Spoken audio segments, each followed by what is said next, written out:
Hello વિદ્યાર્થી મિત્રો, SV એજ્યુકેશનમાં આપનું સ્વાગત છે।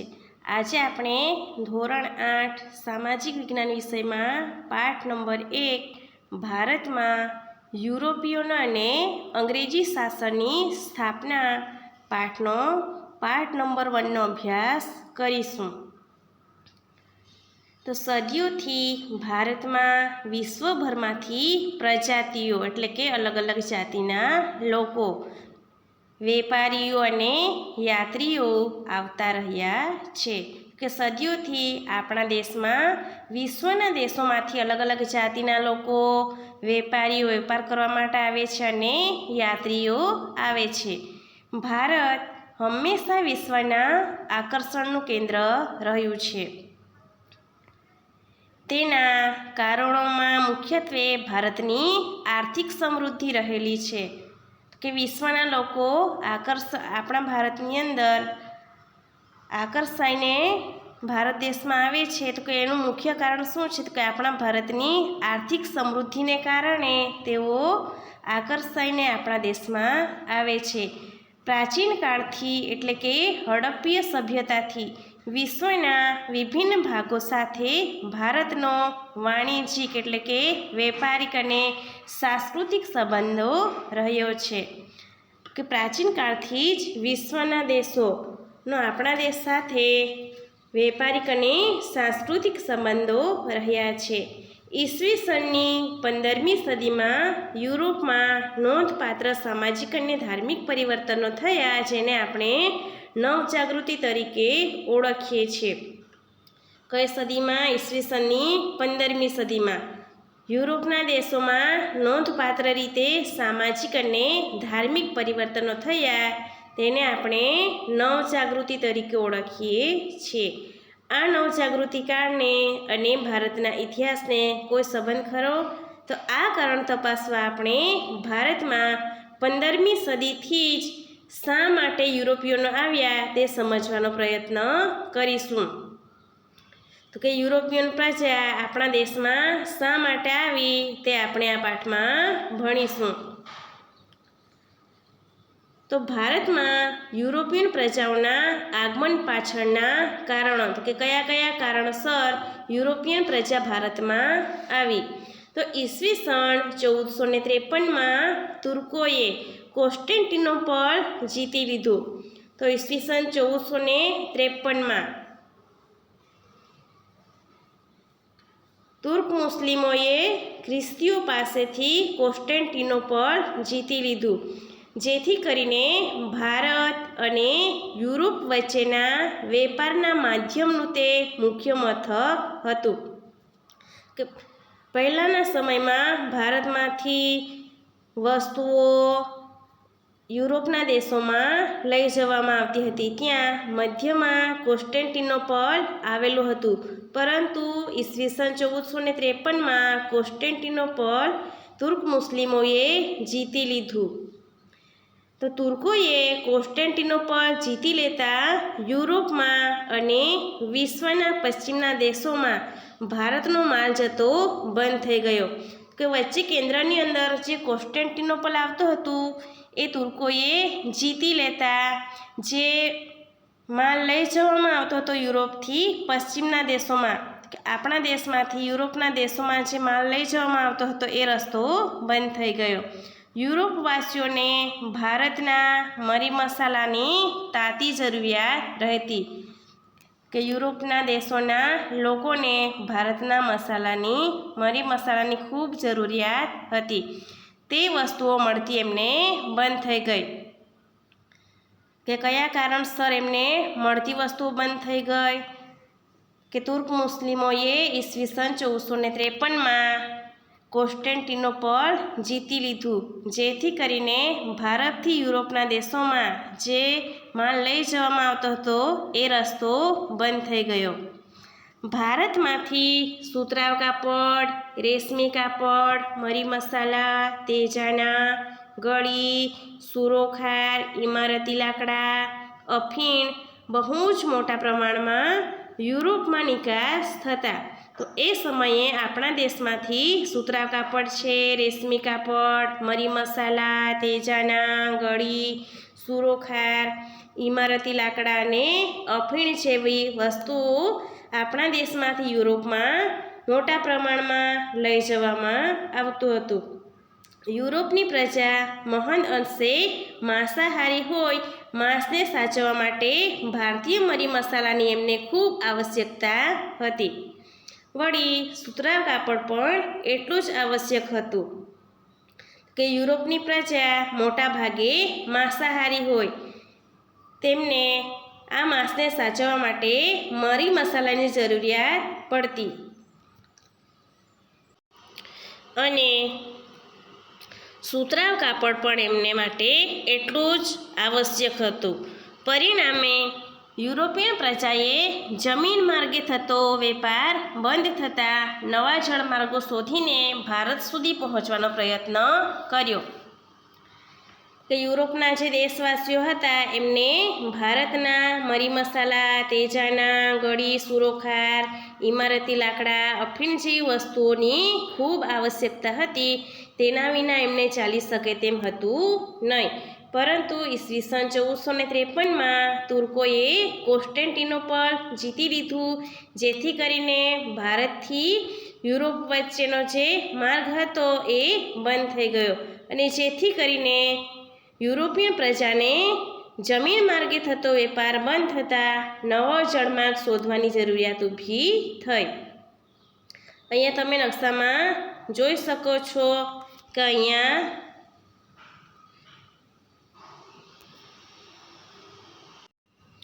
અહીંયા કોન્સ્ટેન્ટિનોપલ આવેલું છે, જ્યાં ક દર્શાવે છે ત્યાંથી આ જમીન અને જળમાર્ગ થઈને ભારતથી મરી મસાલા અને તેજાના લઈ જવામાં આવતા હતા. પરંતુ એ માર્ગ અહીંથી બંધ થઈ જતાં આ જે માર્ગ હતો એ જીતી લીધું કોન્સ્ટેન્ટિનોપલ, જેથી કરીને એ રસ્તો બંધ થઈ ગયો અને જેથી કરીને આ નવો જળમાર્ગ શોધવાની જરૂરિયાત ઊભી થઈ.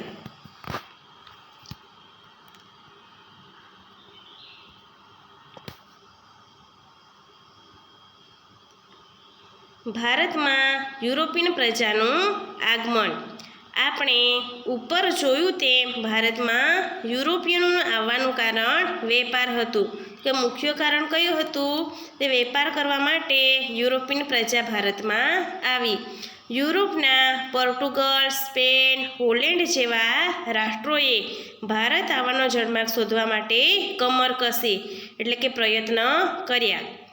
પોર્ટુગલ નાવિક વાસ્કો દ ગામા ઈસવીસન 1498માં કાલિકટ ખાતે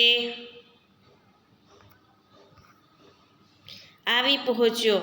તો કે સૌપ્રથમ ભારત આવવાના નવો જળમાર્ગની શોધ કોણે કરી? વાસ્કો દ ગામાએ 1498માં કયા બંદરે ઉતરે છે? કાલિકટ બંદરે. અને ભારતમાં યુરોપિયન પ્રજાનું આગમન શરૂ થયું.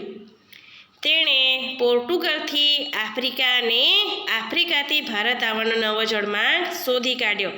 કે ભારત આવવાનો નવો જળમાર્ગ કોણે શોધ્યો? પોર્ટુગલ નાવિક વાસ્કો દ ગામાએ 1498માં સૌપ્રથમ કાલિકટ બંદરે ઉતર્યા અને ત્યાર પછી ભારતમાં યુરોપિયન પ્રજાનું આગમન થયું. તેણે પોર્ટુગલથી આફ્રિકા અને આફ્રિકાથી ભારત આવવાનો નવો જળમાર્ગ શોધી કાઢ્યો. હવે જોઈએ આ પોર્ટુગલ એટલે કે ફિરંગી પ્રજા વિશે. ઈસવીસન 1498માં વાસ્કો દ ગામા કાલિકટ બંદરે આવ્યો અને કાલિકટમાં રાજા સામુદ્રિક એટલે કે જામોરીન રાજ્ય કરતો હતો. તો તે સમયે ઈસવીસન 1498માં વાસ્કો દ ગામા કાલિકટ બંદરે ઉતરે છે અને એ સમયે કાલિકટમાં રાજા જામોરીન રાજ્ય કરતો હતો. તેણે પોર્ટુગીઝોને મરી મસાલાનો વેપાર કરવા માટે સંમતિ આપી એટલે કે પરવાનગી આપી. પોર્ટુગીઝોએ પોતાનું સ્થાન મજબૂત કરવા અને સુરક્ષા મેળવવા માટે ઈસવીસન 1503માં કોચીન અને ઈસવીસન 1505માં કન્નૂરમાં કિલ્લા બાંધ્યા. ઈસવીસન 1505માં પોર્ટુગલે પોતાની વાઇસરોય ફ્રાન્સિસ્કો ડી અલ્મેડાને ભારતમાં પોર્ટુગીઝ રાજ્યની સ્થાપના કરવા માટે મોકલ્યા. કઈ સાલમાં? ઈસવીસન 1505માં પોર્ટુગલે પોતાના જે વાઇસરોય હતા ફ્રાન્સિસ્કો ડી અલ્મેડા, તો એમને ભારતમાં પોર્ટુગલ રાજ્યની સ્થાપના કરવા માટે ભારતમાં મોકલ્યો. અને તેના પછી આવેલ વાઇસરોય અલ્ફાન્સો ડી આલ્બુકર્કે ગોવા સહિત કેટલાક બંદરો જીતી લીધા અને ત્યાર પછી ભારતમાં પોર્ટુગીઝ રાજ્યની સ્થાપના કરી. ઈસવીસન 1530માં ગોવા તેમની રાજધાની બની. પછી વસઈ ઈસવીસન 1534માં, દીવ ઈસવીસન 1535માં અને દમણ ઈસવીસન 1559માં પોર્ટુગીઝોએ જીતી લીધું અને તેમણે હિન્દ મહાસાગરમાં પોતાની આણ વર્તાવવાની શરૂ કરી. પોર્ટુગીઝોએ અહમદનગર, કાલિકટ અને બીજાપુરના સુલતાનોને હરાવ્યા. કોને કોને હરાવ્યા? તો કે મહમ્મદનગર, કાલિકટ અને બીજાપુરના સુલતાનોને તેમણે હરાવ્યા. તેઓ ભારતમાંથી મરી મસાલા યુરોપમાં લઈ જતા અને વળતા મધ્ય એશિયામાંથી ઘોડાઓ ભરી વહાણ ભારત આવતા. તો કે પોર્ટુગીઝો ભારતમાંથી મરી મસાલાઓ યુરોપના દેશોમાં લઈ જતા અને ત્યાંથી પાછા વળતા મધ્ય એશિયાના દેશોમાંથી ઘોડાઓ ભરીને વહાણ ભારત લઈ આવતા. તેઓ સાગરના સ્વામી ગણાતા હતા. તેઓ શું ગણાતા હતા? સાગરના સ્વામી ગણાતા હતા. એનો અર્થ એ થયો કે તેમના સિવાય કોઈ પણ ભારતીયે દરિયાઈ માર્ગે વેપાર કરવો હોય તો પોર્ટુગીઝોની પરવાનગી લેવી પડતી. કે પોર્ટુગીઝો સિવાય બીજા કોઈએ પણ જો વેપાર કરવો હોય દરિયાઈ માર્ગે તો પોર્ટુગીઝો પાસે એમણે પહેલાં પરવાનગી લેવી પડે. તેઓ સમુદ્રમાં મોટા પાયે ચાંચિયાગીરી કરી લૂંટ પણ કરતા. તેમણે ગોવામાં ખૂબ મોટી સંખ્યામાં હિન્દુઓનું ધર્મ પરિવર્તન કરાવીને ખ્રિસ્તી બનાવ્યા હતા. કયા લોકોએ? ફિરંગી લોકોએ. કે ગોવામાં મોટી સંખ્યામાં હિન્દુઓનું ધર્મ પરિવર્તન કરાવ્યું અને તેમની પાસે તેમને ખ્રિસ્તી બનાવ્યા. હવે જોઈએ ડચ એટલે કે વલંદા. પોર્ટુગીઝોની જેમ જ પોલેન્ડના ડચ પણ વેપારમાંથી નફો મેળવવા માટે ભારત તરફ આવવા માટે આકર્ષિત થયા. કે પોર્ટુગીઝોની જેમ જ એમને જોઈને હોલેન્ડના ડચ લોકો વેપાર કરવા અને નફો મેળવવા માટે ભારતમાં આવ્યા. સૌપ્રથમ તેમણે શ્રીલંકા પર ઈસવીસન 1658ની આસપાસ આક્રમણો શરૂ કર્યા. સૌપ્રથમ તો વલંદાઓ આવ્યા, તેમણે શ્રીલંકા તરફ 1658માં આક્રમણ શરૂ કર્યું અને ત્યાંના મરી મસાલાનો વેપાર પોતાના હાથમાં લીધો. તેમણે બંગાળમાં ઈસવીસન 1632માં, મલબારના વિસ્તારમાં ઈસવીસન 1650માં પોતાનો વેપાર જમાવ્યો. એટલે કે તેમણે વેપાર કરવાનો શરૂઆત કરી. તેમણે ગોલકોંડાના શાસક પાસેથી ફરમાન મેળવીને મછલીપટ્ટનમમાં પોતાનું સ્થાન અજમાવ્યું. એટલે કે ત્યાં તેમણે કોઠીઓ સ્થાપી. યુરોપમાં ઈસવીસન 1650 પછી સમયાંતરે એટલે કે સમય વીતતા ઇંગ્લેન્ડ અને હોલેન્ડના ડચ લોકો વચ્ચે મોટા યુદ્ધો થયા. કઈ સાલમાં? ઈસવીસન 1650માં. ત્યાં ડચો હાર્યા. તો કે જે યુદ્ધ થયું એમાં ડચ લોકોની હાર થઈ અને તેને પરિણામે ભારતમાં તેમનો વેપારિક અધિકાર નાબૂદ થયો. હવે જોઈએ ડેનિશ પ્રજા. કે ડચ ઉપરાંત ડેનમાર્કની ડેનિશ પ્રજા પણ ભારતમાં આવી. તેમણે બંગાળમાં શ્રીરામપુરમાં કોઠીની સ્થાપના કરી, પરંતુ તેઓ વેપારમાં આગળ વધી શક્યા નહીં. કે હોલેન્ડના ડચ લોકો પછી વેપાર કરવા માટે આપણા દેશમાં ડેનમાર્કની ડેનિશ પ્રજા પણ આવી. તેમણે બંગાળામાં શ્રીરામપુરમાં કોઠીની સ્થાપના કરી, પરંતુ તેઓ વેપારમાં આગળ વધી શક્યા નહીં. ત્યાર પછી છે અંગ્રેજો. ઈસવીસન 1600માં ઇંગ્લેન્ડમાં ઈસ્ટ ઇન્ડિયા કંપનીની સ્થાપના કરવામાં આવી. કઈ સાલમાં? ઈસવીસન 1600માં ઈસ્ટ ઇન્ડિયા કંપનીની સ્થાપના કરવામાં આવી, જેનો હેતુ પૂર્વના રાષ્ટ્રો સાથે વેપાર કરવાનો હતો. તો કે શા માટે ઈસ્ટ ઇન્ડિયા કંપનીની સ્થાપના કરવામાં આવી હતી? તો એનો હેતુ હતો કે પૂર્વના જે દેશો હતા એમની સાથે વેપાર કરવા માટે એમણે ઈસ્ટ ઇન્ડિયા કંપનીની સ્થાપના કરી અને તેમાં એકાધિકાર સ્થાપવાનો હતો. ઈસવીસન 1613માં અંગ્રેજોએ જહાંગીર પાસેથી ફરમાન લઈ સુરત ખાતે પોતાની પ્રથમ કોઠી સ્થાપી. અંગ્રેજોએ પ્રથમ કોઠી ક્યારે અને ક્યાં સ્થાપી? તો ઈસવીસન 1613માં સુરતમાં પ્રથમ કોઠી સ્થાપી હતી. ટોમસ રોએ ઈસવીસન 1615માં જહાંગીર પાસેથી ભારતમાં વેપાર કરવાની પરવાનગી મેળવી. બાલાસોર ઈસવીસન 1633માં પણ તેમણે વેપારી કંપનીની શરૂઆત કરી અને ઈસવીસન 1651માં હુગલી નદીના કિનારે વેપારી કોઠીઓ સ્થાપી. કઈ નદીના કિનારે? હુગલી નદીના કિનારે ઈસવીસન 1651માં વેપારી કોઠીઓ એમણે સ્થાપી અંગ્રેજોએ. તેને ફેક્ટરી કહેવામાં આવતી હતી. ફેક્ટરીના ગોદામ હતું જેમાં કંપનીના અધિકારીઓ બેસતા, તો કે તેને ફેક્ટરી કહેતા અને ફેક્ટરીમાં ગોદામ હતું અને જેમાં કંપનીના જે અધિકારીઓ હોય તેઓ બેસતા.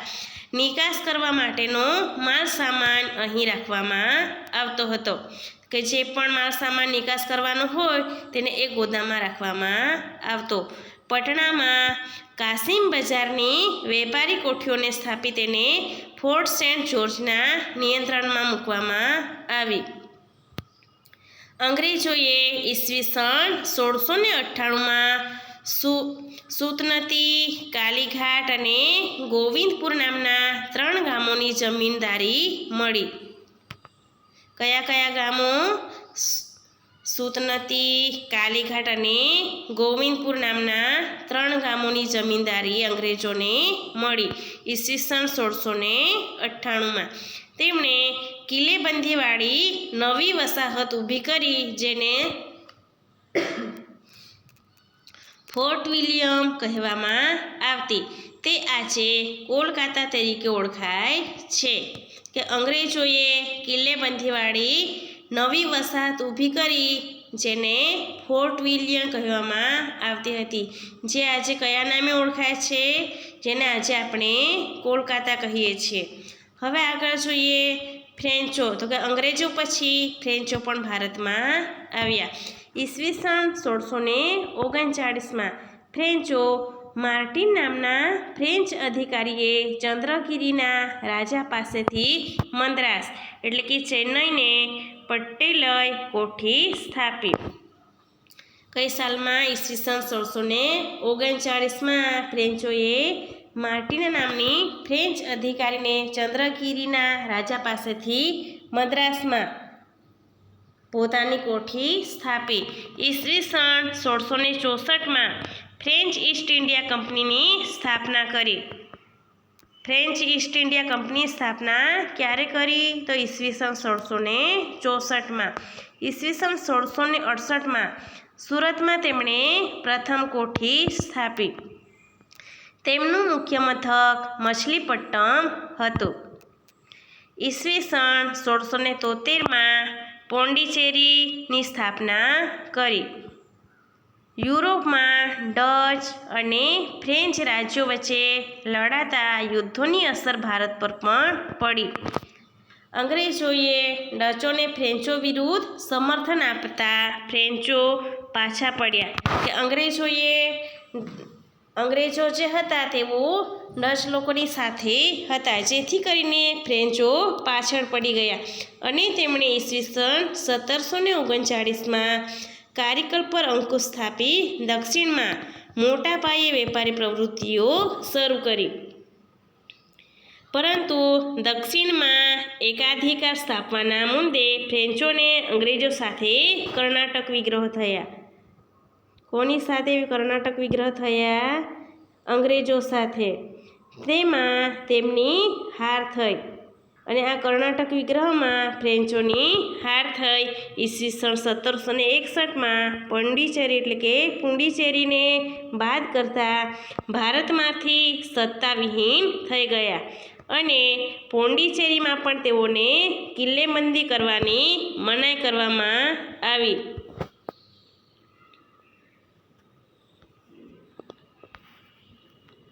તો આજે આપણે જોયું કે યુરોપની પ્રજા ભારતમાં શા માટે આવી અને કઈ કઈ પ્રજા આપણા દેશમાં આવી એના વિશે જોયું. હવે નેક્સ્ટ પીરિયડમાં આપણે આગળ અભ્યાસ કરીશું.